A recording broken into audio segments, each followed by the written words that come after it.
Hello दोस्तों। तो आज हम 10 सब्जेक्ट को एकदम अच्छे से टॉपिक 10 सब्जेक्ट के इम्पॉर्टेंट टॉपिक्स को देखने वाले हैं इसी वीडियो में। तो चलिए स्टार्ट करते हैं। तो आज का हमारा पहला सब्जेक्ट है भारतीय इतिहास, जिसको इंडियन हिस्ट्री कहते हैं। तो इंडियन हिस्ट्री में प्राचीन भारत एंशियंट इंडियन पढ़ने वाले हैं आज हम, इसका इम्पॉर्टेंस टॉपिक। तो इसके अंदर आता है प्राचीन भारतीय इतिहास के स्रोत। तो इसमें है प्राचीन भारतीय इतिहास के स्रोत अनेक और विविध प्रकार के हैं। हम उन्हें 2 श्रेणियों में विभाजित कर सकते हैं, एक साहित्यिक और दूसरा पुरातात्विक। साहित्यिक स्रोत ब्राह्मण साहित्य वेद भारत के प्राचीनतम ग्रंथ हैं, जिनका संकलनकर्ता महर्षि कृष्ण द्वैपायन वेद व्यास को माना जाता है। वेदों की संख्या 4 है, ऋग्वेद, यजुर्वेद, सामवेद तथा अथर्ववेद। तो ऋग्वेद क्या होता है, इसके पॉइंट्स को कुछ क्लियर करते हैं। यह प्राचीनतम वेद माना जाता है। इसमें कुल 10 मंडल तथा 1028 सूक्त हैं। इस वेद के पढ़ने वाले ऋषि को होत्रु कहते हैं। ऋग्वेद का पहला एवं 10वां मंडल सबसे अंत में जोड़ा गया है। सेकंड पॉइंट है ऋग्वेद का। ऋग्वेद के तीसरे मंडल में सूर्य देवता सावित्रु को समर्पित प्रसिद्ध गायत्री मंत्र है। इसका थर्ड पॉइंट है 9वें मंडल में देवता सोम का उल्लेख है तथा 10वें मंडल में चतुर्वर्ण्य व्यवस्था का उल्लेख है। इसमें नोट है यूनेस्को द्वारा ऋग्वेद की 30 पांडुलिपियों को UNESCO memory of world register में शामिल किया गया है। यजुर्वेद। तो यजुर्वेद का पहला पॉइंट है, इसमें यज्ञों के नियमों या विधानों का संकलन मिलने के कारण इसे कर्मकांडीय वेद भी कहा जाता है। मतलब यजुर्वेद को कर्मकांडीय वेद भी कह सकते हैं। इसका सेकंड पॉइंट है यजुर्वेद के 2 भाग हैं। शुक्ल यजुर्वेद है पहला और दूसरा कृष्ण यजुर्वेद है। शुक्ल यजुर्वेद केवल पद में है, जबकि कृष्ण यजुर्वेद गद और पद दोनों में है। और इसका तीसरा पॉइंट है शुक्ल यजुर्वेद को वाजसेनीय संहिता कहा जाता है। 4 पॉइंट है यजुर्वेद के मंत्रों का उच्चारण करने वाला पुरोहित अग्रव्यू कहलाता है। और सामवेद का मतलब समझते हैं। साम का अर्थ है गान, मतलब शाम का अर्थ गान होता है। सामवेद के मुख्यतः यज्ञों के अवसर पर गाए जाने वाले मंत्रों का संग्रह है। सामवेद से ही भारतीय संगीत की उत्पत्ति मानी जाती है। मतलब सामवेद से ही भारतीय संगीत की उत्पत्ति होती है। इसी वेद से ही संगीत की उत्पत्ति है।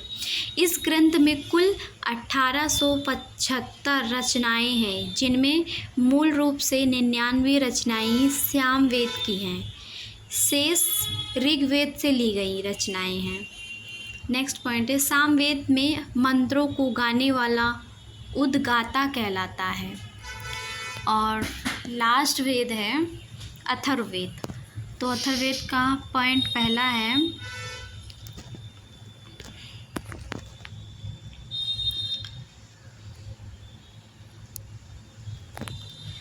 तीन वेदों के बाद अंत में इसकी रचना अथर्व तथा अंगिरस ऋषि द्वारा की गई, इसलिए इसे अथर्वग्रीस वेद भी कहा जाता है। नेक्स्ट पॉइंट है इसमें ब्रह्म ज्ञान, धर्म, औषधि प्रयोग, रोग निवारण, जादू टोना, तंत्र मंत्र आदि अनेक विषयों का वर्णन है। नेक्स्ट पॉइंट, अथर्ववेद के मंत्रों का उच्चारण करने वाला पुरोहित ब्रह्मा कहलाता है। इसका नोट है, इस 4 वेदों को संहिता कहा जाता है। मतलब ऋग्वेद को, यजुर्वेद को, सामवेद को और अथर्ववेद को, ये जो 4 वेद हैं इसको हम संहिता भी कह सकते हैं। फिर ये वेद और संबंधित ब्राह्मण ग्रंथ, संबंधित उपनिषद। तो वेद है ऋग्वेद, ऋग्वेद का ऐत्रेय कौशितकी। यजुर्वेद का सातपंथ, तैत्तिरीय, कठोपनिषद, ईशोपनिषद, बृहदारण्यक, सफेता, श्वेतरोपनिषद, मैत्रेयणी आदि। सामवेद को पंचविंश, षड्विंश, छांदोग्य, जैमिनीय। अथर्ववेद का गौपथ, मुंडकोपनिषद, मांडुक्योपनिषद, प्रश्नोपनिषद। वेदांग का पहला पॉइंट है, वेदों को भली भांति समझने के लिए 6 वेदांगों की रचना की गई। मतलब वेदांग, इसको समझने के लिए 6 वेदांगों की ने वेदों को समझने के लिए, जो ये वेद 4 हैं इनको समझने के लिए 6 वेदांगों की रचना की गई थी, जिसमें पहला शिक्षा है, उच्चारण विधि, ज्योतिषी, दूसरा है भाग्यफल, तीसरा कल्प कर्मकांड, चौथा व्याकरण शब्द व्युत्पत्ति, पांचवा निरुक्त भाषा विज्ञान तथा 6 है छठा छंद, चतुष्पदी श्लोक। महाकाव्य मतलब वैदिक साहित्य के बाद भारतीय साहित्य में महाकाव्यों का समय आता है। इसमें रामायण और महाभारत प्रमुखता शामिल हैं और रामायण की रचना महर्षि वाल्मीकि ने की थी तथा महाभारत की रचना महर्षि वेदव्यास ने की थी। तो ये भारतीय इतिहास जो है इसके इम्पोर्टेंट्स पार्ट इतने ही हैं। सेकंड सब्जेक्ट है हमारा भारतीय राज्य व्यवस्था, जिसको इंडियन पॉलिटी कहते हैं। तो इंडियन पॉलिटी में पहला पॉइंट क्या है, संविधान की प्रमुख विशेषताएं एवं उद्देशिका। इसमें है, हर संविधान का एक दर्शन होता है।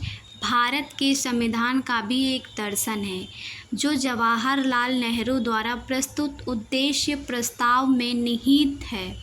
यही उद्देश्य प्रस्ताव संविधान की प्रस्तावना प्रेम्बल का आधार बना और इसी ने संपूर्ण संविधान के दर्शन को मूर्त रूप प्रदान किया। उद्देशिका मतलब प्रस्तावना को संविधान की आत्मा भी कहा जाता है। और संविधान सभा के गठन का विचार सर्वप्रथम वामपंथी नेता M.N. राय द्वारा 1934 में रखा गया था। संविधान की उद्देशिका को संविधान सभा ने 22 जनवरी 1947 को स्वीकार किया, जिसे जवाहरलाल नेहरू ने 13 दिसंबर 1946 को उद्देश्य प्रस्ताव के रूप में संविधान सभा के समक्ष पेश किया था। प्रस्तावना, हम भारत के लोग भारत को एक संपूर्ण प्रभुत्व संपन्न समाजवादी पंथ, निरपेक्ष लोकतांत्रिक गणराज्य बनाने के लिए तथा उसके समस्त नागरिकों को सामाजिक, आर्थिक और राजनीतिक न्याय, विचार, अभिव्यक्ति, विश्वास, धर्म और उपासना की स्वतंत्रता प्रतिष्ठा और अवसर की समता प्राप्त कराने के लिए तथा उन सब में व्यक्ति की गरिमा और राष्ट्र की एकता और अखंडता सुनिश्चित करने वाली बंधुता बढ़ाने के लिए दृढ़ संकल्प होकर अपनी इस संविधान सभा में आज तारीख 26 नवंबर 1949 ईस्वी मिति मार्गशीर्ष शुक्ल समाप्ति सप्तमी संवत 2006 विक्रमी को एदता द्वारा इस संविधान को अग्रीकृत, अधिनियमित और आत्मप्रीत करते हैं और प्रस्तावना परिवर्तनीय नहीं है, अर्थात इसकी व्यवस्थाओं को लागू करवाने के लिए न्यायालय का सहारा नहीं लिया जा सकता। भारतीय संविधान सभा द्वारा 26 नवंबर 1949 को स्वीकृत, अग्रीकृत व अधिनियमित हुआ था, जबकि 26 जनवरी 1950 से पूर्ण भारतीय संविधान लागू हुआ था। इसका नेक्स्ट पॉइंट है, संविधान को 26 जनवरी के दिन लागू करने का निर्णय भारतीय राष्ट्रीय कांग्रेस के द्वारा लाहौर अधिवेशन दिसंबर 1929 में की गई घोषणा तथा 26 जनवरी 1930 के दिन को पूर्ण स्वराज्य दिवस के रूप में मनाए जाने के कारण लिया गया। नेक्स्ट पॉइंट, संविधान सभा का चुनाव अप्रत्यक्ष निर्वाचन पद्धति द्वारा हुआ था, जिसमें सामान्यतः प्रत्येक 10 लाख की जनसंख्या पर एक प्रतिनिधि चुना गया। संविधान सभा में कुल 389 सीटें, ब्रिटिश भारत 296, देसी रियासतें 93 थीं, जिसने ब्रिटिश भारत की सीटों में कांग्रेस को 208, मुस्लिम लीग को 73 व अन्य छोटे दलों को 15 सीटें प्राप्त हुई। संविधान सभा में कुल 15 महिलाएं थीं। नेक्स्ट पॉइंट है, संविधान की निर्माण प्रक्रिया में श्री V.N. राव को संवैधानिक सलाहकार नियुक्त किया गया तथा विश्व के लगभग 60 महत्वपूर्ण देशों के संविधान का अध्ययन किया गया। नेक्स्ट पॉइंट, भारत संविधान की पहली बैठक 9 दिसंबर 1946 को हुई थी। संविधान के फाइल ड्राफ्ट को बनाने में 2 साल 11 मई और 18 दिन का समय लगा था। संविधान सभा में संविधान का प्रथम वाचक 4 से 9 नवंबर 1948 तथा द्वितीय वाचक 15 नवंबर 1948 से 17 अक्टूबर 1949 तक तथा तृतीय वाचक 14 नवंबर से 26 नवंबर 1949 तक चला। नेक्स्ट पॉइंट, संविधान सभा प्रतीक मोहर हाथी। Next point, S.N. मुखर्जी को संविधान सभा का मुख्य प्रारूपकार नियुक्त किया गया था। इसका नेक्स्ट पॉइंट है, संविधान सभा के 7वें अधिवेशन में महात्मा गांधी को श्रद्धांजलि अर्पित की गई। नेक्स्ट पॉइंट, भारतीय संविधान की मूल प्रतियों को हीलियम में रखकर सुरक्षित रखा गया। नेक्स्ट पॉइंट, भारतीय संविधान पूर्णतः हस्तलिखित है। इसे श्री प्रेम बिहारी नारायण रायजादा ने लिखा था। नेक्स्ट पॉइंट, संविधान के पृष्ठों हिंदी संस्करण को सजाने का कार्य शांति निकेतन के कलाकार नंदलाल बोस द्वारा किया गया। नेक्स्ट पॉइंट और लास्ट पॉइंट है, संविधान में कुल 395 अनुच्छेद और 12 भाग व 12 अनुसूचियां हैं। तो ये भारतीय राज्य व्यवस्था, इंडियन पॉलिटी के कुछ इम्पॉर्टेंट टॉपिक थे।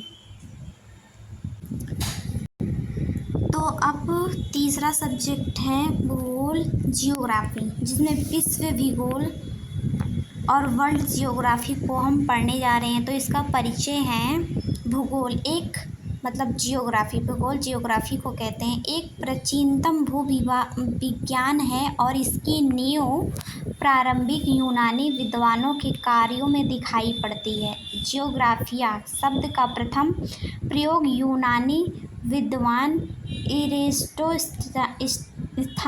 ने 3री शताब्दी ईसा पूर्व में किया था। मार्टिन बेहम को विश्व ग्लोब का निर्माता कहा जाता है। नेक्स्ट पॉइंट, विश्व मानचित्र का निर्माणकर्ता अनेक्सिमेंडर है। नेक्स्ट पॉइंट, स्ट्रैबो ने भौगोलिक विश्वकोश की रचना की। नेक्स्ट पॉइंट, आधुनिक भूगोल का पिता अलेक्जेंडर वाम हाम्बोल्ट को कहा जाता है। नेक्स्ट पॉइंट, खगोल विज्ञान के क्षेत्र में अंतर्राष्ट्रीय स्तर पर अनुसंधान, सहयोग एवं अध्ययन को बढ़ावा देने हेतु 1919 में अंतर्राष्ट्रीय खगोलीय संघ IAU का गठन किया गया। इसका मुख्यालय पेरिस, फ्रांस में है। ब्रह्मांड यूनिवर्स क्या है? ब्रह्मांड का वैज्ञानिक अध्ययन कॉस्मोलॉजी कहलाता है। Next point, god particle Higgs boson ने ब्रह्मांड की उत्पत्ति के रहस्यों को सुलझाने का प्रयास किया जा रहा है। नेक्स्ट पॉइंट, ब्रह्मांड की उत्पत्ति के विषय में 3 मुख्यतः सिद्धांत है। पहला सिद्धांत महाविस्फोट सिद्धांत, बिग बैंग थ्योरी। इसका प्रतिपादन बेल्जियम के पादरी जॉर्ज लेमेटियर ने किया। महाविस्फोट सिद्धांत को ही ब्रह्मांड की उत्पत्ति का मानक सिद्धांत माना जाता है। नेक्स्ट सिद्धांत है दूसरा सिद्धांत साम्य व्यवस्था सिद्धांत, स्टडी स्टेट थ्योरी। इसका प्रतिपादन गोल्ड, हार्मन बॉडी एवं सर फ्रेड हॉल ने किया। तीसरा सिद्धांत है दोलन सिद्धांत, ऑसिलेटिंग यूनिवर्स थ्योरी। ब्रह्मांड के विस्तार और संकुचन से संबंध इस नए सिद्धांत के प्रवर्तक डॉक्टर एलन सैंडर्स हैं। नेक्स्ट पॉइंट, ब्रह्मांड में पाए जाने वाले सभी आकाशीय पिंडों की विशेषताओं का वैज्ञानिक अध्ययन खगोल शास्त्र, एस्ट्रोनॉमी के अंतर्गत आता है। नेक्स्ट पॉइंट, सर्वप्रथम कोपरनिकस ने 16वीं शताब्दी में यह प्रतिपादित किया कि सूर्य हमारे सौरमंडल का केंद्र है और पृथ्वी उसकी परिक्रमा करती है। नेक्स्ट पॉइंट, खगोलीय शास्त्री केपलर ने 17वीं शताब्दी में ग्रहों के गति संबंधी नियमों का प्रतिपादन किया था। नेक्स्ट पॉइंट, खगोल शास्त्री एडविन हबल ने बताया कि हमारी आकाशगंगा के समान ब्रह्मांड में कई आकाशगंगाएं पाई जाती हैं। आकाशगंगा गैलेक्सी क्या होती है? इसका पहला पॉइंट है, एक आकाशगंगा के निर्माण की शुरुआत हाइड्रोजन गैस के बने विशाल बादल के संचयन से होती है, जिसे नीहारिका कहते हैं। सेकंड पॉइंट, ब्रह्मांड में पाए जाने वाले तारों, ग्रहों, उपग्रहों आदि के जमाव पुंज को आकाशगंगा कहते हैं। नेक्स्ट पॉइंट, आकाशगंगा मंदाकिनी को सबसे पहले गैलीलियो ने टेलीस्कोप की सहायता से देखा था। नेक्स्ट पॉइंट, ब्रह्मांड में आकाशगंगा की दीर्घ, वृत्ताकार, सर्पिल तथा अव्यवस्थित प्रकार की आकृतियाँ पहचानी गई हैं। नेक्स्ट पॉइंट, हमारी आकाशगंगा दुग्ध, मेखला, मंदाकिनी, मिल्की वे, समप्रिल आकृति की है। तारा, स्टार क्या है? तारे ब्रह्मांड में पाए जाने वाले गैसों के चमकदार पिंड होते हैं। इनमें अपना प्रकाश पाया जाता है, जिसका स्रोत नाभिकीय संलयन होता है। नेक्स्ट पॉइंट, तारों में सर्वाधिक मात्रा हाइड्रोजन गैस 70% की होती है। इसके बाद हीलियम गैस की मात्रा होती है। एक निश्चित आकृति में व्यवस्थित तारों के समूह को नक्षत्र कहा जाता है। नेक्स्ट पॉइंट, तारों का रंग उनकी आयु का सूचक होता है। जो तारा जितना चमकीला होता है उसकी आयु उतनी ही कम होती है। नेक्स्ट पॉइंट, तारों का रंग नेक्स्ट पॉइंट, पृथ्वी के ध्रुव पर 90 डिग्री का कोण बनाने वाला तारा ध्रुवपोल तारा स्टार कहलाता है। नेक्स्ट पॉइंट, जब चंद्रमा सूर्य और पृथ्वी के बीच आ जाता है तो इसे सूर्य ग्रहण कहा जाता है। यह घटना केवल अमावस्या को ही होती है। नेक्स्ट पॉइंट, खगोलीय दूरियां यथा तारों व नक्षत्रों के मध्य व अन्य लंबी दूरियों को प्रकाश वर्ष में मापा जाता है। एक प्रकाश वर्ष प्रकाश द्वारा निर्वात में एक वर्ष में तय की गई दूरी के बराबर है। नेक्स्ट पॉइंट, हमारे अंतरिक्ष में कुल 89 तारामंडल हैं। तो भूगोल जियोग्राफी के यह कुछ इम्पोर्टेंट पॉइंट थे जिसे हमने बताया है।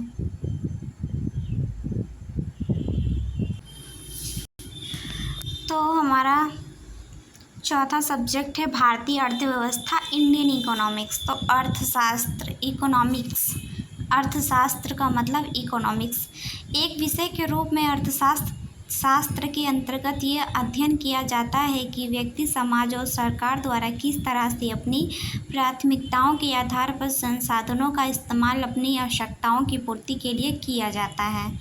अर्थशास्त्र और अर्थव्यवस्था, इकोनॉमिक्स एंड दी इकोनॉमी। अर्थशास्त्र और अर्थव्यवस्था के बीच संबंध सामान्यतः सिद्धांत और व्यवहार का है। जहां अर्थशास्त्र के सिद्धांत रोजगार आदि की बात करता है, वहीं अर्थशास्त्र किसी क्षेत्र विशेष की समस्त आर्थिक क्रियाओं को प्रदर्शित करता है। अतः किसी क्षेत्र विशेष के अनुकूल अर्थशास्त्र के सिद्धांतों का व्यवहारिक उपयोग ही उस क्षेत्र की अर्थव्यवस्था कहलाता है। अर्थव्यवस्था का वर्गीकरण, अर्थव्यवस्थाओं देशों द्वारा अपनाई गई उत्पादन प्रणालियों तथा उनमें राज्य या सरकार की भूमिका के आधार पर अर्थव्यवस्थाओं का वर्गीकरण निम्नलिखित प्रकार से किया जाता है। पूंजीवादी अर्थव्यवस्था, इस अर्थव्यवस्था में किसका उत्पादन होगा, कितना होगा और उसकी बिक्री किस कीमत पर होगी, इन सभी का निर्धारण बाजार द्वारा किया जाता है। इसमें सरकार की कोई आर्थिक भूमिका नहीं होती है। पूंजीवादी अर्थव्यवस्था तथा शास्त्रीय अर्थव्यवस्था का उद्गम स्रोत एडम स्मिथ की पुस्तक द वेल्थ ऑफ नेशन 1776 को माना जाता है। राज्य अर्थव्यवस्था, इस अर्थव्यवस्था में उत्पादन, आपूर्ति और कीमत का फैसला सरकार द्वारा किया जाता है। ऐसी अर्थव्यवस्थाओं को केंद्रीकृत नियोजित अर्थव्यवस्था भी कहते हैं। इस प्रकार की अर्थव्यवस्था का पहला सिद्धांत जर्मन दार्शनिक कार्ल मार्क्स 1818 से 1883 ने दिया था।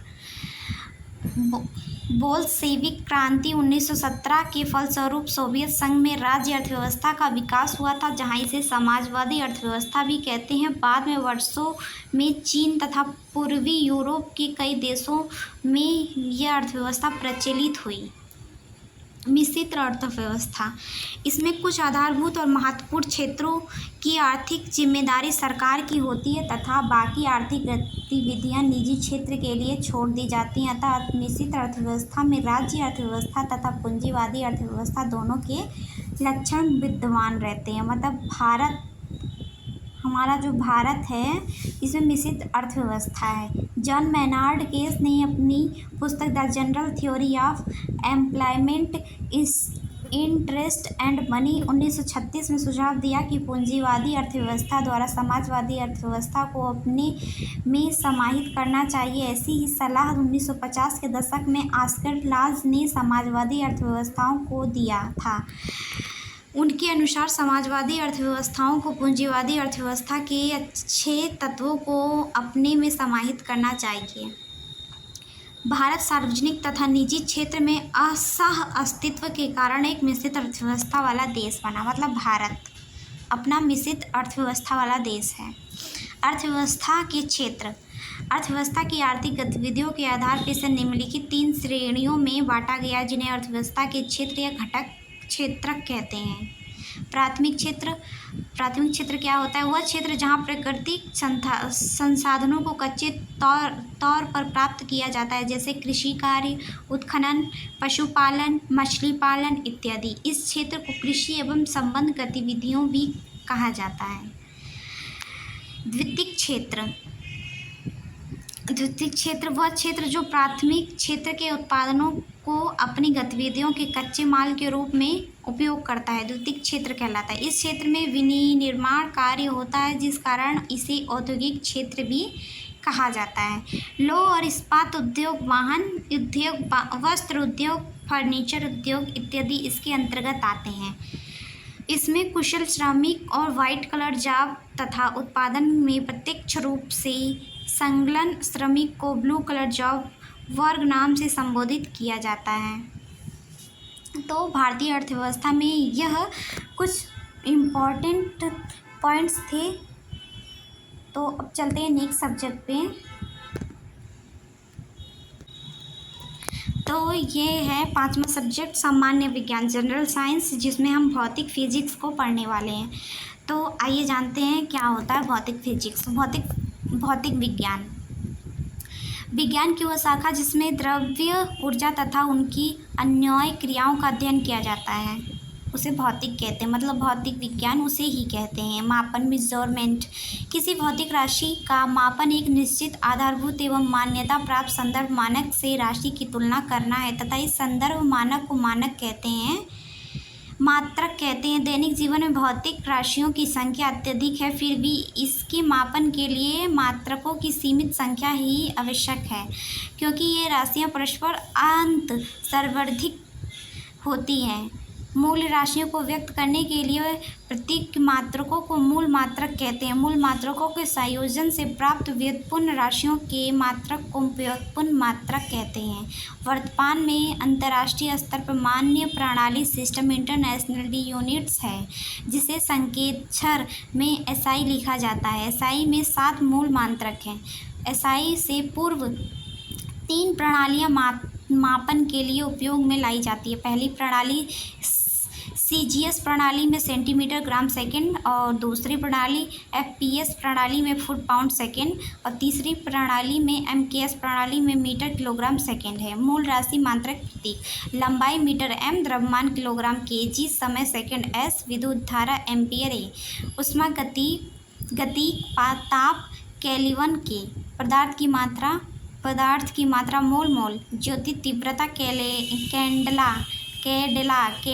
कैंडेला सीडी, प्रकाश की निर्वात में चाल 3 × 10⁸ मीटर से होती है। सूर्य से धरती तक पहुंचने में क्रमशः प्रकाश को लगभग 8 मिनट 20 सेकंड लगते हैं, और प्रकाश वर्ष निर्वात में प्रकाश द्वारा एक वर्ष में तय की गई दूरी 9.46 × 10⁻15 मीटर होती है। इसे एक प्रकाश वर्ष कहते हैं। प्रक्षेप का उपयोग अत्यधिक लंबी खगोलीय दूरी को व्यक्त करने में किया जाता है। अत्यधिक कम दूरी को मापने के लिए नैनोमीटर का उपयोग किया जाता है। एक नैनोमीटर में 1 × 10⁹ मीटर होती है। कुछ अन्य मापन की इकाई दाब की पास्कल, पीए, ध्वनि की प्रबलता डेसिमल डीबी, प्रकाश की तरंग दैर्घ्य एंगस्ट्रॉम, ए नौचालन में दूरी नाटिकल मील, एनएम ऊष्मा कैलोरी, सीए विद्युत विभवांतर, वोल्ट वी तापमान सेल्सियस, सी आवृत्ति हर्ट्ज, एचजेड जल का बहाव क्यूसेक, ओजोन परत की मोटाई डॉसन इकाई डीयू, ज्योति फ्लक्स ल्यूमेन एलएम, चुंबकीय प्रेरण क्षेत्र टेस्ला टी, समतल कोण रेडियन आरएडी, घन कोण स्टेरेडियम एसआर, विमीय सूत्र एवं विमीय समीकरण। किसी भौतिक राशि का विमीय सूत्र वह व्यंजक है जो यह दर्शाता है कि किसी भौतिक राशि के मूल मूल्य राशि की कितनी बीमाएं हैं? बीमाओं द्वारा की गई भौतिक राशि की प्रकृति की संख्या की जाती है। लंबाई की बीमा को L, समय की T और द्रव्यमान की बीमा को M के से प्रदर्शित करते हैं। जब किसी भौतिक राशि को मूल्य राशियों और उनकी बीमाओं के साथ के रूप में निरूपित किया जाता है तो इसे उस राशि का बीमीय समीकरण कहते हैं। तो जनरल साइंस, सामान्य विज्ञान में ये कुछ इम्पॉर्टेंट थे। अब चलते हैं नेक्स्ट सब्जेक्ट पर। तो ये हमारा छठा सब्जेक्ट है विज्ञान एवं प्रौद्योगिकी, साइंस एंड टेक्नोलॉजी। अंतरिक्ष प्रौद्योगिकी, स्पेस टेक्नोलॉजी, विश्व में आरंभिक अंतरिक्ष कार्यक्रम। प्रौद्योगिकी के क्षेत्र में अमेरिका तथा सोवियत संघ के बीच प्रतिस्पर्धा के कारण द्वितीय विश्व युद्ध के बाद अंतरिक्ष प्रौद्योगिकी का तेजी से विकास हुआ। स्पुतनिक एक मानव निर्मित पहला उपग्रह था जिसे सोवियत संघ USSR द्वारा 4 अक्टूबर 1957 को लॉन्च किया गया। वर्ष 1958 में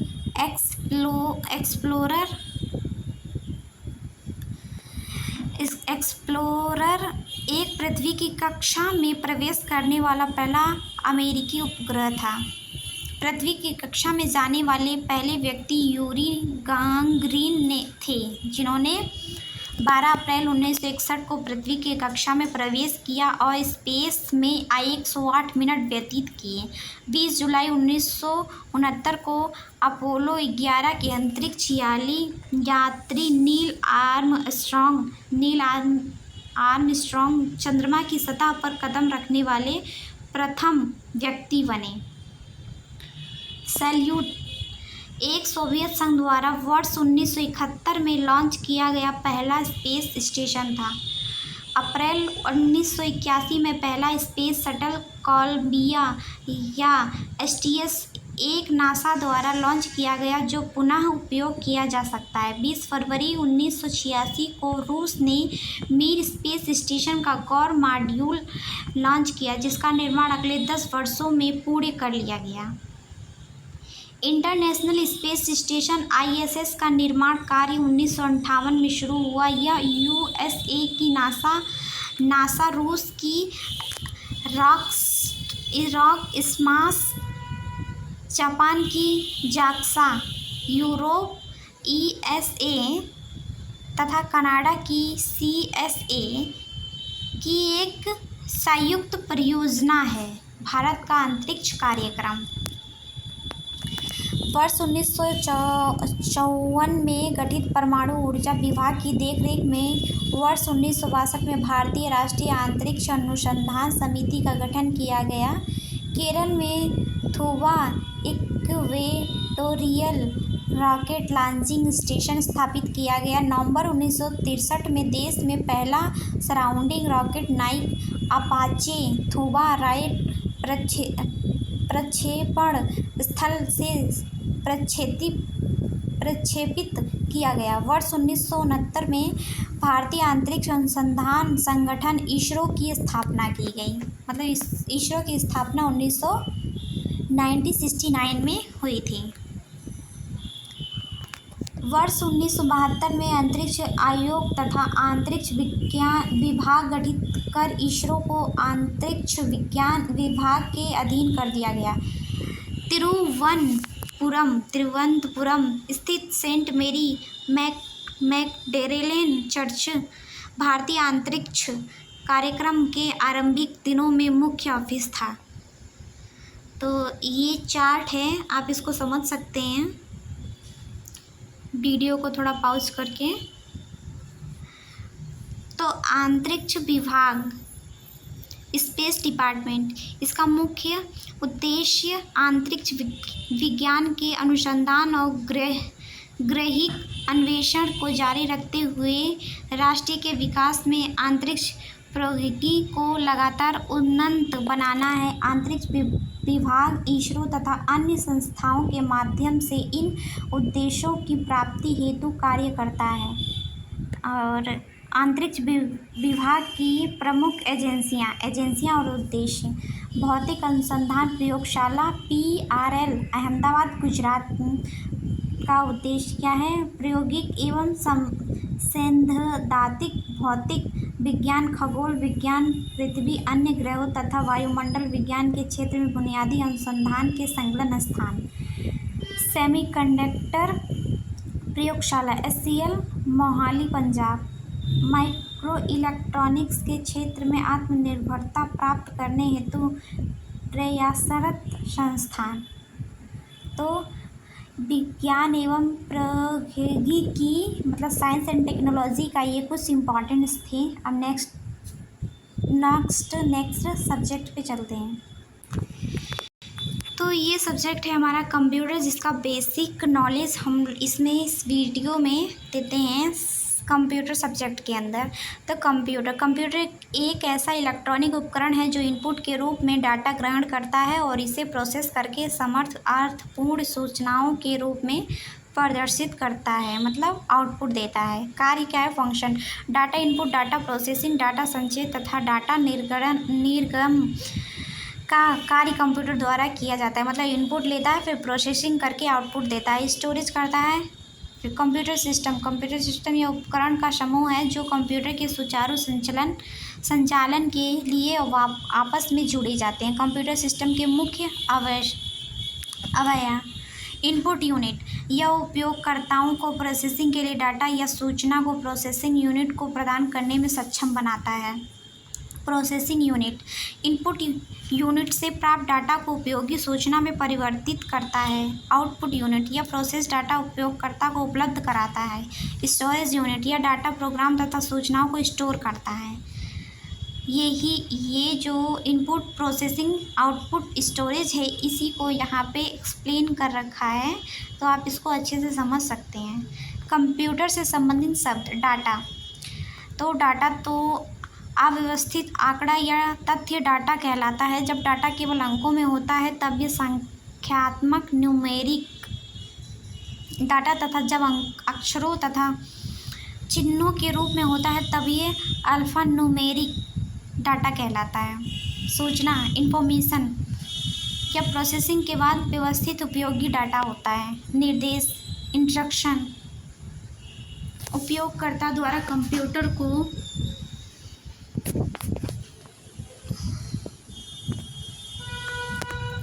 को दिए गए कमांड निर्देश कहलाते हैं। प्रोग्राम, किसी कार्य के लिए कंप्यूटर को दिए जाने वाले निर्देशों के समूह प्रोग्राम कहलाते हैं।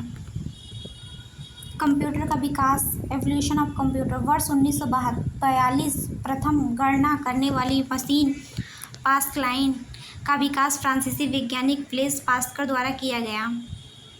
अंग्रेज गणितज्ञ चार्ल्स बेबेज ने वाष्प चालित गणना करने वाली मशीन विश्लेषणात्मक इंजन का विकास किया। चार्ल्स बेबेज को कंप्यूटर का जन्मदाता माना जाता है। चार्ल्स बेबेज द्वारा की गई डिफरेंस इंजन का विकास किया गया था। वर्ष 1990 हरमन हालेरिथ द्वारा पंचकांड बनाया गया, जिसमें गणना से संबंधित जानकारी को स्टोर किया जा सकता है। वर्ष 1936 एलन ट्यूरिंग द्वारा ट्यूरिंग मशीन का विकास। आधुनिक कंप्यूटर की मूल अवधारणा इसी प्रकार पर आधारित है। एलन ट्यूरिंग को आधुनिक कंप्यूटर का जनक माना जाता है। वर्ष 1944 स्वचालित अनुक्रम नियंत्रित कैलकुलेटर मार्क 1 बनाकर तैयार हुआ। वर्ष 1950 में गणितज्ञ जॉन वॉन न्यूमैन द्वारा पहली बार स्टोर्ड प्रोग्राम की अवधारणा प्रस्तुत की गई। न्यूमैन ने ही बाइनरी नंबर सिस्टम तथा कंप्यूटर आर्किटेक्चर की अवधारणा भी दी थी।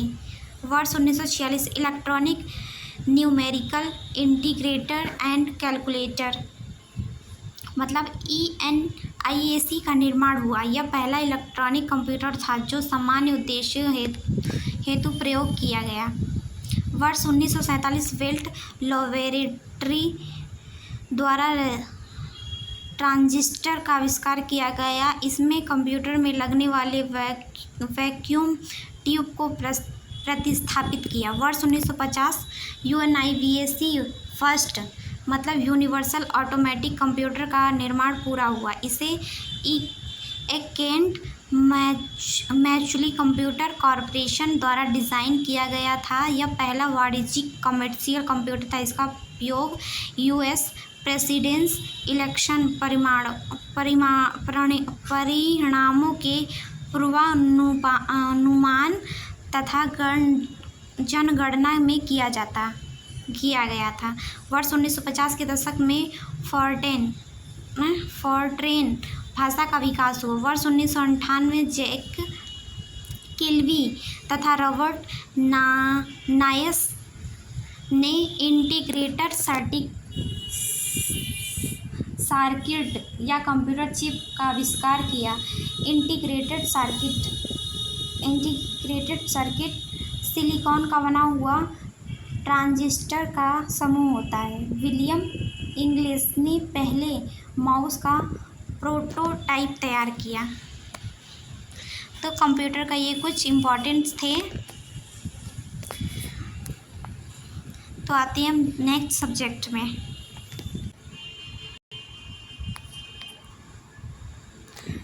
तो ये वाला सब्जेक्ट है अंतर्राष्ट्रीय संगठन, इंटरनेशनल ऑर्गेनाइजेशन, संयुक्त राष्ट्र, यूनाइटेड नेशन। द्वितीय विश्व युद्ध से फैली अशांति व मंदी के फलस्वरूप विश्व में शांति की स्थापना हेतु 26 जून 1945 को सैन फ्रांसिस्को सम्मेलन में संयुक्त राष्ट्र यूएनए के संगठन का प्रस्ताव पारित हुआ, जो 24 अक्टूबर 1945 को लागू हुआ था। इसलिए 24 अक्टूबर प्रतिवर्ष संयुक्त राष्ट्र दिवस के रूप में मनाया जाता है। संयुक्त राष्ट्र अथवा यूनाइटेड नेशन का नाम तत्कालीन अमेरिका राष्ट्रपति फ्रैंकलिन डी रूजवेल्ट ने रखा था। संयुक्त राष्ट्र के संस्थापक सदस्य देशों की संख्या 51 थी। 26 जून 1945 को अधिकार पत्र पर सिर्फ 50 राष्ट्रों के प्रतिनिधियों ने हस्ताक्षर किए थे। पोलैंड 15 अक्टूबर 1945 को इस पर हस्ताक्षर कर 51वां संस्थापक सदस्य बना। वर्तमान में 193 देश संयुक्त राष्ट्र के सदस्य हैं। 193 देश दक्षिणी सूडान हैं। प्रशांत महासागर के एक छोटे से द्वीप तुवालू को 189 व स्विट्ज़रलैंड को 190, पूर्वी तिमोर को 191 तथा मोंटेनिग्रो को 192 सदस्य देश के रूप में मान्यता प्रदान की गई। संयुक्त राष्ट्र का मुख्यालय न्यूयॉर्क में है। इसका भवन 17 एकड़ जमीन पर बना है, जो जॉन डी रॉकफेलर जूनियर के दान में दी थी। यही इसका सचिवालय भी स्थित है। वर्तमान में संयुक्त राष्ट्र की आधिकारिक मान्यता प्राप्त और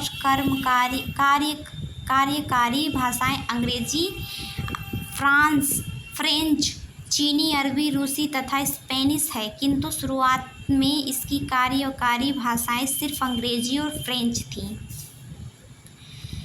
संयुक्त राष्ट्र का ध्वज हल्की नीली पृष्ठभूमि तथा पर सफ़ेद रंग के संयुक्त राष्ट्र का प्रतीक जैतून की 2 वर्गाकार शाखाएं जो ऊपर से खुली हैं तथा उनके बीच विश्व का मानचित्र बना है। न्यूयॉर्क स्थित संयुक्त राष्ट्र का मुख्यालय 1952 में बनकर तैयार हुआ। इसकी महासभा की प्रथम बैठक अक्टूबर 1992 में आयोजित की गई। संयुक्त राष्ट्र की सदस्यता के लिए निर्णय सुरक्षा परिषद के 5 स्थायी सदस्य अमेरिका, रूस, चीन, ब्रिटेन, फ्रांस की सहमति और महासभा के 2/3 बहुमत के आधार पर लिया जाता है। संयुक्त राष्ट्र के महासचिव, नाम और देश और कार्यकाल। टिंगवे ली, नॉर्वे, 1996 से 1992 स्वयं इस्तीफा दिया इन्होंने।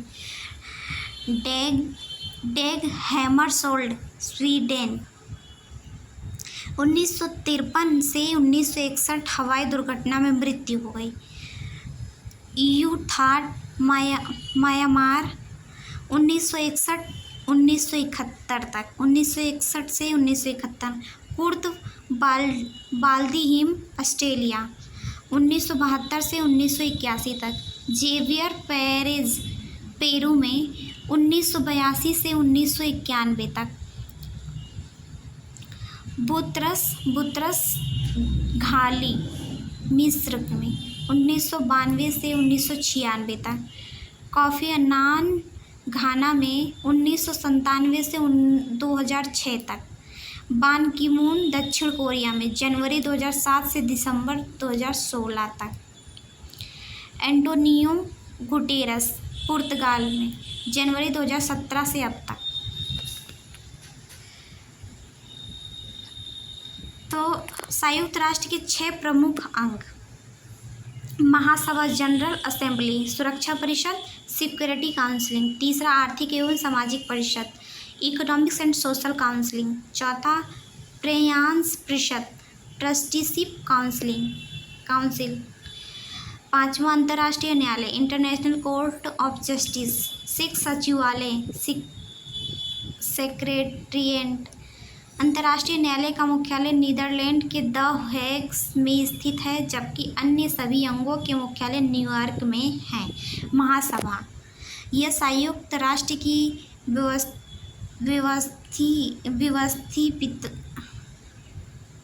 व्यवस्थापिका सभा है। इसमें सभी सदस्य राष्ट्रों के प्रतिनिधि सम्मिलित हैं, इसलिए इसे विश्व की लघु संसद भी कहा जाता है। प्रत्येक सदस्य देश इसमें अधिकतम 5 प्रतिनिधि भेज सकता है। तो अंतर्राष्ट्रीय संगठन, इंटरनेशनल ऑर्गेनाइजेशन, जो कि 8वां सब्जेक्ट था, इसके भी इम्पोर्टेंस इतने ही थे। अब 9वें सब्जेक्ट पे हम चलते हैं। तो हमारा 9वां सब्जेक्ट है पर्यावरण, इन्वायरमेंट, पारिस्थितिकी तंत्र, जीवों का समुदाय और साथ ही वो पर्यावरण जिसमें वे निवास करते हैं। पारिस्थितिकी तंत्र अथवा परितंत्र इकोसिस्टम कहलाता है। यह एक खुला तंत्र है। परितंत्र का आकार एक छोटे तालाब से लेकर एक विशाल महासागर तक हो सकता है। सामुद्रिक पारिस्थितिकी तंत्र पृथ्वी का सबसे बड़ा व स्थायी पारिस्थितिकी तंत्र है। पारिस्थितिकी इकोलॉजी जीवों में आपसी संबंधों और पर्यावरण के बीच उनके संबंधों का वैज्ञानिक अध्ययन पारिस्थितिकी इकोलॉजी कहलाता है। इस शब्द के प्रथम प्रयोगकर्ता अर्नेस्ट हैकेल थे। पर्यावरण क्या है? इन्वायरमेंट। तो पर्यावरण एक गतिशील प्राकृतिक इकाई है जिसमें जैविक तथा अजैविक घटक परस्पर अतः क्रिया कर अंतर्संबंधित संबंधित होते हैं। विश्व पर्यावरण दिवस 5 जून को मनाया जाता है। जैविक समुदाय, बायोटिक कम्युनिटी, विभिन्न प्रजातियों के समुदाय जो एक ही क्षेत्र में रहते हैं तथा एक दूसरे के साथ परस्पर क्रिया करते हैं, जैविक समुदाय कहलाते हैं। किसी भी पारिस्थितिकी तंत्र का विकास जैविक घटकों, उत्पादक, उपभोक्ता, अपघटक के साथ अजैविक घटक, स्थलमंडल, जलमंडल, वायुमंडल के अंतर्संबंधों से होता है। व्योम सभी पौधे तथा जंतु पर्यावरण से संयुक्त क्रिया और प्रतिक्रिया द्वारा परस्पर संबंधित हैं। एक क्षेत्र में अनेक समुदाय का यह जाल ही व्योम कहलाता है। व्योम एक जैविक कटिबंध होता है। जीवमंडल, बायोस्फीयर, व्योम से समूह को जीवमंडल कहते हैं जो जैविक और अजैविक समुदायों के बीच अंत संबंधों से निर्मित बृहद एवं जटिल पारिस्थितिकी तंत्र है। यह पृथ्वी के 3 आकाशीय परिमंडलों यथा स्थलमंडल, वायुमंडल तथा जलमंडल के मिलन स्थल पर होता है, जहाँ जीवन का कोई न कोई अंश मौजूद है। निकेत एक प्रजाति को जीने के लिए जीन, जैविक, भौतिक या रासायनिक कारकों की ज़रूरत होती है। उन सबको सम्मिलित रूप से निकेत कहते हैं। दूसरे शब्दों में निकेत एक ऐसा स्थान है जहाँ किसी प्रजाति के अस्तित्व के लिए आवश्यक पर्यावरण दशाएं सुलभ हो। सामान्यतः दो भिन्न प्रजातियों का निषेध एक सामान्य नहीं होता। पारिस्थितिक तंत्र के घटक। पारिस्थितिकी तंत्र के मुख्य रूप से तीन घटक होते हैं: अजैविक घटक, जैविक घटक, ऊर्जा संघटक। पारिस्थितिकी निकाय में ऊर्जा का प्रथम स्रोत और ऊर्जा है। अजैविक घटक, इसके अंतर्गत ऐसे निर्जीव पदार्थ आते हैं जो जीवों को किसी न किसी रूप से प्रभावित करते हैं। उदाहरण के लिए मृदा, वायु, जल, कार्बनिक और अकार्बनिक पदार्थ हैं। जैविक घटक, इसके अंतर्गत मुख्य रूप से पौधे, जंतु एवं सूक्ष्म जीवों को शामिल किया जाता है जो क्रमशः स्वपोषी, उत्पादक, परपोषी, उपभोक्ता एवं मित्रपोषी अपघटक कहलाते हैं। स्वपोषी, इसके अंतर्गत मुख्यतः हरे पौधे, शैवाल व कुछ बैक्टीरिया आते हैं। ये मुख्यतः प्रकाश संश्लेषण बैक्टीरिया द्वारा रसायन संश्लेषण किया जाता है द्वारा कार्बोहाइड्रेट का संश्लेषण करते हैं, जो इनके साथ साथ अन्य जीवों के लिए भी भोजन का मुख्य स्रोत होता है। इसलिए इसे उत्पादक कहा जाता है और प्रथम पोषण स्तर फर्स्ट ट्रॉफी लेवल के अंतर्गत रखा जाता है। परपोषी, इसके अंतर्गत वे जीव आते हैं जो अपने भोजन के लिए पौधों, जंतुओं या दोनों पर निर्भर होते हैं। भोजन के स्रोत के आधार पर इन्हें हम शाकाहारी, मांसाहारी और सर्वाहारी वर्गों में बांट सकते हैं। शाकाहारी, ये अपना भोजन मुख्यतः पौधों से प्राप्त करते हैं, इसलिए ये प्राथमिक उपभोक्ता कहलाते हैं, किंतु पोषण स्तर में ये द्वितीयक स्तर पर होते हैं। उदाहरण के लिए जंतु, प्लवक, जूप्लेंक्टन, गाय इत्यादि। मांसाहारियों को दो वर्गों में बांटा जा सकता है। एक वे जो शाकाहारी जंतु को खाते हैं और दूसरे वे शाकाहारी और मांसाहारी दोनों तरह के जीवों को खाते हैं। पहले वर्गों में हम लोमड़ियों, पक्षियों और आदि को रख सकते हैं और द्वितीय उपभोक्ता कहलाते हैं पोषण स्तर में, मतलब शाकाहारी और मांसाहारी होते हैं।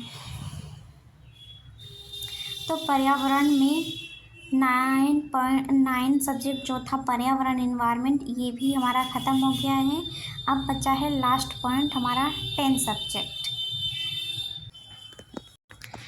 तो 10वां ये हमारा लास्ट सब्जेक्ट है कृषि एवं पशुपालन, एग्रीकल्चर एंड एनिमल हस्बेंड्री।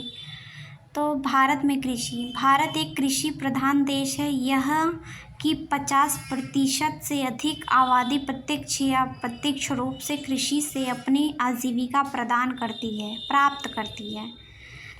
1950 से 51 में भारत के सकल घरेलू उत्पाद जीडीपी में कृषि का योगदान जहां 52% था, वहीं 2017 से 18 के आर्थिक सर्वेक्षण के अनुसार कृषि एवं संबंधित क्षेत्र का योगदान 17% के करीब रह गया है। भारत में कुल भूमि के लगभग 60% भाग पर कृषि कार्य किया जाता है। भारत में कृषि भूमि की उपलब्धता के आधार पर कृषकों को निम्नलिखित श्रेणियों में बांटा गया है। जोत का आकार प्रतिशत, सीमंत जोत 1 हेक्टेयर से कम 67.10, छोटी जोत 1 से 2 हेक्टेयर 17.91, अर्ध मध्यम 2 से 4 हेक्टेयर 10.04, मध्यम जोत 4 से 10 हेक्टेयर 4.225, बड़ी जोत 10 हेक्टेयर से अधिक 0.17। भारत के क्रियाशील जोतों का औसत आकार 2010 से 11 के आंकड़ों के अनुसार 1.15 हेक्टेयर है। भारत की प्रमुख फसलें: चावल, जिसको धान कहते हैं। चावल उष्णार्द्र जलवायु की खाद्य फसल है। इसकी रोपाई के लिए 25 डिग्री से भी अधिक तापमान, ऐसी मृदाएं जिनकी जल धारण क्षमता अधिक होती है, जैसे जलोढ़ मृदा एवं 100 सेंटीमीटर से अधिक वर्षा की आवश्यकता होती है। यह भारत की सर्वाधिक महत्वपूर्ण फसल है, जिसका कुल खाद्यान्न उत्पादन में 43% हिस्सा है। चीन के बाद चावल उत्पादन में भारत विश्व में दूसरे स्थान पर है। भारत में चावल उत्पादन में पश्चिम बंगाल, उत्तर प्रदेश, धान की खेती के अंतर्गत सार्वजनिक क्षेत्र तथा पंजाब अग्रणी राज्य है। दक्षिण राज्यों तथा पश्चिम बंगाल में जलवायु अनुकूलता के कारण एक कृषि वर्ष में चावल की 2 या 3 फसलें बोई जाती हैं, परंतु हिमाचल प्रदेश तथा देश के उत्तर पश्चिम भागों में या दक्षिण पश्चिम मानसून ऋतु में उगाई जाती हैं। देश में विभिन्न क्षेत्रों में चावल की इन फसलों को भिन्न भिन्न नामों से जानते हैं। राज्य शरद ऋतु, शीत ऋतु और ग्रीष्म ऋतु। पश्चिम बंगाल में अमन, बोरो, असम में आहू, सली, बोरो, ओडिशा में बियाली, शरद, डलुआ, बिहार में भदई, अगहनी, गर्मा, केरल में बिरोपु, मुदकन, पूंजा, तमिलनाडु में कुरुवई, सोरनावरी, सांबा, थलाटी, नवराई। धान की प्रमुख किस्में: जया, साकेत, पूषा, सुगंधा, गोविंद, कावेरी, माही सुगंधा, रत्ना, सरजू, पूरग 33, लूनिश्री आदि।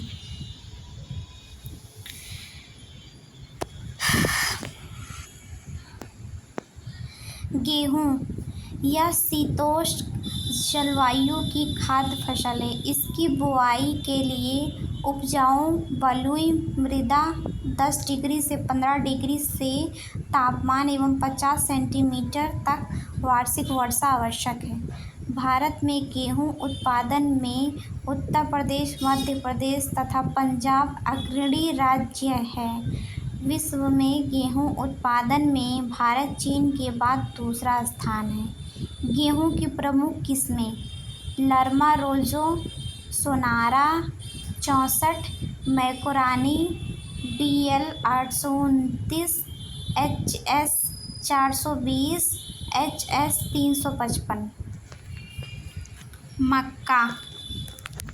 मक्का आर्द्र शुष्क जलवायु की खाद्य एवं चारा फसल है, जिसे अनाजों की रानी के नाम से जाना जाता है। मतलब मक्का को अनाजों की रानी भी कहा जाता है। इनकी खेती के लिए 18 डिग्री से 27 डिग्री से तापमान, उच्च जलधारा क्षमता युक्त मृदा, 25 सेंटीमीटर से 100 सेंटीमीटर वर्षा तथा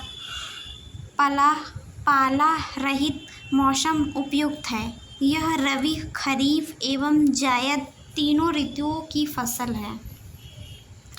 भारत में महाराष्ट्र, कर्नाटक, मध्य प्रदेश, बिहार, छत्तीसगढ़ आदि मक्का के प्रमुख उत्पादन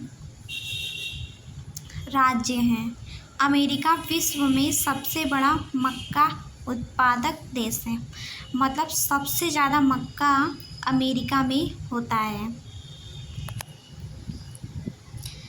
तो आज हमारा यहीं पे ख़त्म होता है। हमने 10 सब्जेक्ट्स पढ़ाए जिसमें इम्पॉर्टेंट्स थे। इम्पॉर्टेंट्स पॉइंट को 10 सब्जेक्ट में पढ़ाए। तो ये पॉइंट जो थे बहुत ही इम्पॉर्टेंट थे, हर एग्ज़ाम में पूछे जाते हैं। तो आज हम इसी पे अपनी वीडियो को ख़त्म करते हैं। Thank you.